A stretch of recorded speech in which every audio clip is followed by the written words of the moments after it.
తెలంగాణ రాష్ట్రంలోని 12 విశ్వవిద్యాలయాల్లో పనిచేస్తున్నటువంటి 820 మంది పార్ట్ టైం అధ్యాపకులను రెగ్యులరైజ్ చేయాలనేటటువంటి ప్రధాన డిమాండ్తో ఈరోజు 4వ రోజు సమ్మెను, నిరవధిక సమ్మెను 12 యూనివర్సిటీలలో కూడా నడుస్తున్నాయి.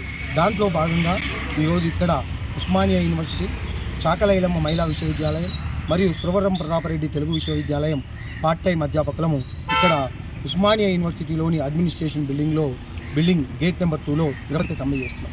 ప్రధానంగా మా ప్రధానమైన డిమాండ్స్ తెలంగాణ రాష్ట్రంలోని వివిధ విశ్వవిద్యాలయాల్లో పనిచేస్తున్నటువంటి పార్ట్ టైం అధ్యాపకులందరినీ రెగ్యులరైజ్ చేయాలి. ఒకవేళ రెగ్యులరైజ్కి ఏమైనా న్యాయపరమైనటువంటి చిక్కులు ఉంటే వెంటనే పార్ట్ టైం అధ్యాపకులందరికీ కూడా ఉద్యోగ భద్రత కల్పించి రెగ్యులరైజేషన్ ప్రాసెస్ను మొదలుపెట్టాలి. రెండవది, జియో నెంబర్ 21 ప్రభుత్వము ఏప్రిల్ 4వ తేదీన విడుదల చేసినటువంటి జియో నెంబర్ 21లో పార్ట్ టైం అధ్యాపకుల సర్వీస్కు వెయిటేజ్ ఇవ్వలేదు. వెంటనే జియో నెంబర్ 21ను సవరించి దాంట్లో పార్ట్ టైం అధ్యాపకులకు సర్వీస్ ఇవ్వాలి. అదేవిధంగా ఎమ్మటే జరిగేటటువంటి రిక్రూట్మెంట్లో మాకు ఉద్యోగ భద్రత ఇచ్చిన తర్వాత జరిగేటటువంటి రిక్రూట్మెంట్లో పార్ట్ టైం అధ్యాపకులకు ప్రధానమైనటువంటి ప్రియారిటీ ఇవ్వాలనేటటువంటి ప్రధానమైనటువంటి డిమాండ్లతో ఈరోజు వంట వార్పు కార్యక్రమాన్ని నిర్వహిస్తున్నాం.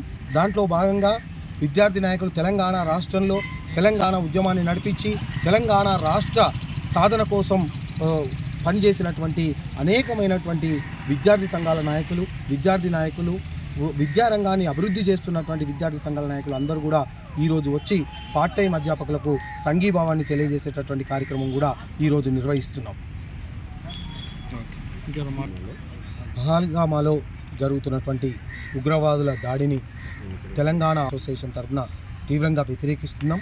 ఇటువంటి దాడులు దేశ భవిష్యత్తుకు శ్రేయస్కరం కాదు. వీటన్నిటికీ మేము కూడా త్వరలో నిరసన కార్యక్రమాలు చేపడతామని తెలియజేస్తున్నాం.